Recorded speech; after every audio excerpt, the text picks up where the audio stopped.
last Netflix movie I reviewed on the channel, it was pretty bad, mate. But I am happy to say, ladies and gentlemen, this movie was actually pretty sick, man. Space Sweepers. Right, so Space Sweepers is a brand new South Korean movie on Netflix. It is just under 2 hours and 20 minutes long, and it is rated R. And I'm going to explain the premise.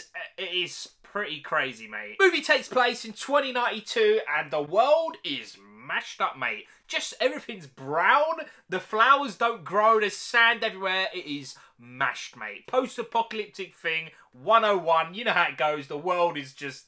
everything is going to crap, mate. And all the rich people of the world, they have left the Earth to make a new home. It is just like Into Space sort of thing. You can pretty much get there in a few minutes' time in a ship. It's not like galaxies away sort of thing. So I like that idea that they've left Earth, but they ain't gone very far, to be fair. I really do like that. And it is looking hella paradise, mate. Plants, everything looks really good. It kind of looks like how Earth is now, just the best version of it. It's just that it's in space and full of rich people. The only real way to get to this, like, new paradise, should we say, is there is one job. It gives you big dollars, yo. It is hella crazy. They're like groups of people that fly ships, right?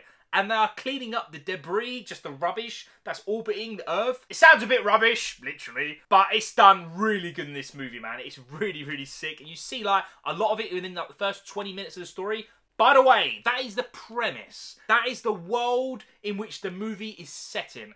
That is not the story. I'm not going to explain the story. There's like something completely different, really like hard to explain without spoiling it. In fact, like it says like in the synopsis or the trailer. Me personally, obviously I do a lot of reactions on the channel.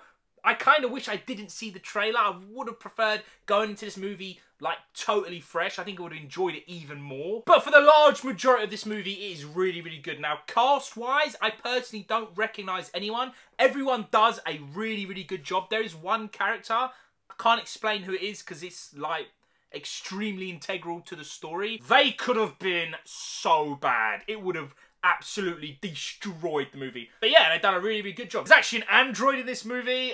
He is well cool, man. Easily by far my favourite character. He was sick. Now, as for like the world building, it's really hard to explain this story, man. Without showing you a trailer or pictures or anything, it's really hard to explain it. It kind of feels like Star Wars, Guardians of the Galaxy, and like Cyberpunk 2077. I'm not even joking. There's like, obviously, you got your flying cars and stuff when we're on Earth. By the way, we are not on Earth for long. Majority of this movie takes place in space. You've got your flying cars, you've got your spaceships, you've got like androids, robots, you've got all that stuff. It feels very like cyberpunk-ish, but there's so much in space, it does feel like a little bit like Star Wars, a lot like Guardians of the Galaxy. It has a really good mix of things that we know and love already. It just does its own thing with it. In fact, I don't know if this is like a book or an anime or anything like this. I went into this totally fresh, so I don't know if this is like original material or if it's from something else. But for the majority, it's so good, man. Like the world building is so sick. You really like get invested and get put into this new like world and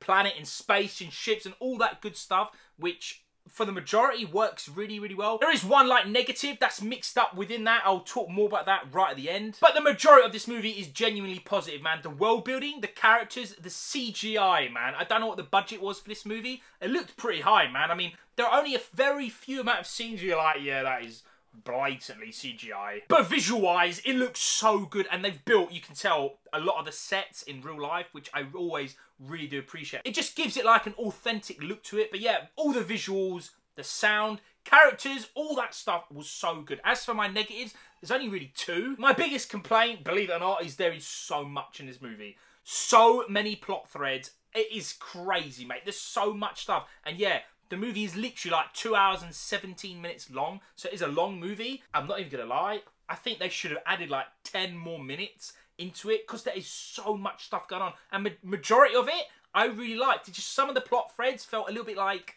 a little bit sharp, a little bit snappy. Not snappy, a little bit choppy. Keep doing this, mate. You know what I mean? A little bit choppy, mate. They could have like brushed it up a little bit better. And my only other negative, and it's a little bit of a nitpick if I've been telling this, you know, if you do know anyway, your boy doesn't like comedy, man. I'm not a big comedy fan, so a lot of things don't make me laugh. I personally found like some of the comedy was a little bit dead. There are some funny scenes, trust me on that. There are definitely some funny scenes, but not all of them land. I'd say like 70% of the jokes and the humour was good. The other 30% was a little bit dead. They're on the negatives, but I'm going to go back to the positive, mates, because there's one thing I didn't speak about yet. I'm so glad this is rated R. Thank you, whoever decided to make this rated R or 15, depending on where you're from. Whatever, mate. You know what I mean. I'm so glad this ain't PG. I could see this being PG. It is like a typical PG kiddie movie, but they did not go with it, and I always appreciate that. And yeah, ladies and gentlemen, for me, I'm going to give Space Sweepers 7.5 nerds out of 10. Ladies and gentlemen, if you like space movies or like futuristic movies or pretty much sci-fi in general, you're probably going to find something in this movie that you do like. I think there are some people, like if you don't like Guardians of the Galaxy, Star Wars, Cyberpunk or space-related stuff, probably best you skip this movie. But if you do like that stuff, you're probably going to find, again, something you like in it. Ladies and gentlemen, have you seen Space Sweepers? Are you going to see it? Did you enjoy it? Did you hate it? Please let us all know down below. As always, thank you all so much for watching. I really do appreciate it, and I'll see you all in the next one.